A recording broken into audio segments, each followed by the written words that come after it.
बदतमीज बहू। सभ्यता से भरपूर शास्त्री परिवार की इकलौती बेटी मोहिनी को बचपन में ही पढ़ाई के लिए विदेश भेज देते हैं, जहां से वो सालों बाद ग्रेजुएशन पूरी करके इंडिया वापस आती है, जो अब संस्कार, सभ्यता, संस्कृति जैसी चीजों से कोसों दूर होती है। एक सुबह मोहिनी शॉर्ट ड्रेस पहने, कानों में हेडफोन लगाए जोर जोर से इंग्लिश गाने गाती हुई घर में घूम रही होती है। सुबह सुबह भगवान का नाम लेते हैं, राक्षसों की तरह चिल्लाते नहीं। पॉप्स, आपको अच्छे गाने की बिल्कुल समझ नहीं है, so take a chill pill. अरे मोहिनी, पापा से ऐसे बात करते हैं क्या? सारी तमीज भूल गई हो। ओह मॉम प्लीज, इतनी बड़ी भी कोई बात नहीं हुई, सो डोंट ओवर रिएक्ट। ऐसे ही दिन बीतते हैं जिसमें मोहिनी के तौर तरीके, रहने और बात करने का ढंग उसकी मम्मी पापा को परेशान करने लगता है। भला कोई मानेगा कि ये मेरी बेटी है? रीति रिवाज और संस्कारों से तो इसका दूर दूर तक कोई नाता नहीं, और अब तो लगता भी नहीं कि कभी होगा।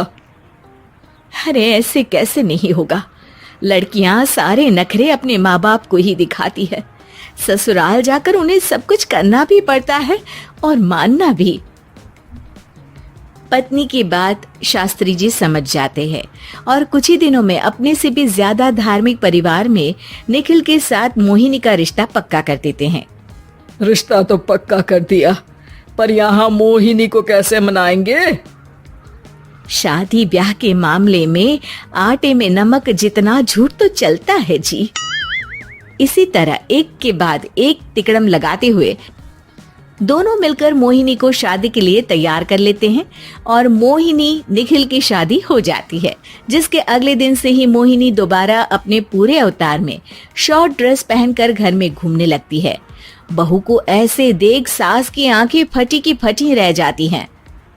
अरे ये क्या बेशर्मी है, हमारे घर की लड़कियां जींस तक नहीं पहनती और तुम बहू होकर इतने छोटे कपड़े पहनकर पूरे घर में घूम रही हो। सीरियसली मॉम, प्लीज आप अपनी इस 80 के दशक वाली सोच में मुझे इंक्लूड मत करो।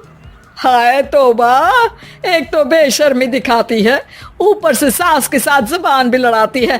अरे जल्दी कपड़े बदल कर आ, घर की पहली आरती तुम्हें ही करनी है। इतनी देर में निखिल भी वहां आ जाता है। माँ, पापा आने वाले हैं, पूजा का सारा सामान तैयार है ना? ये पूजा हमेशा मेरे बॉयफ्रेंड्स के पीछे पड़ी रहती थी और अब हस्बैंड के पीछे भी आ गई।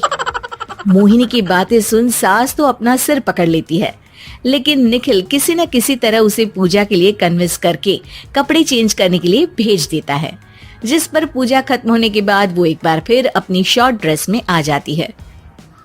बहू, ये क्या तरीका है? संस्कार नाम की कोई चीज है या नहीं? नहीं ससुर जी, संस्कार मेरा दूसरा बॉयफ्रेंड था, अब तो मेरा उससे कोई कांटेक्ट नहीं है। मोहिनी का जवाब सुन के ससुर तो भगवान नाम जपते वहां से चले जाते हैं, लेकिन सास बहू के बीच कहासुनी फिर शुरू हो जाती है, जिसे इग्नोर करते हुए मोहिनी घर से बाहर चली जाती है और देर रात घर वापस आती है। मोहिनी, मैं जानता हूँ कि तुम विदेश में रही हो और तुम्हें वहीं की आदत है, पर यहाँ चीजें कुछ अलग है। अगर तुम उस हिसाब से कुछ एडजस्ट कर लो तो सबके लिए सही हो जाएगा। I am not in a lecture mood. Good night.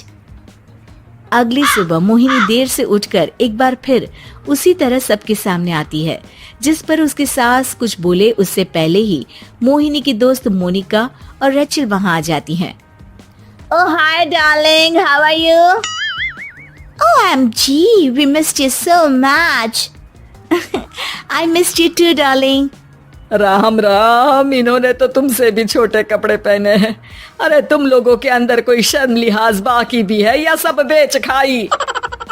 Mohini, तुम्हारी मेड कुछ ज्यादा नहीं बोलती। इस पर मोहिनी की दोस्त उसकी सास का मजाक बनाने लगती है, जिसे सुन निखिल उन्हें जवाब देते हुए कड़वे शब्द सुना देता है और वो सुन के वो दोनों तो मुंह बनाए वहां से चली जाती है, लेकिन गुस्से से लाल मोहिनी वहीं खड़ी निखिल को घूरती रहती है। घूर क्या रही हो?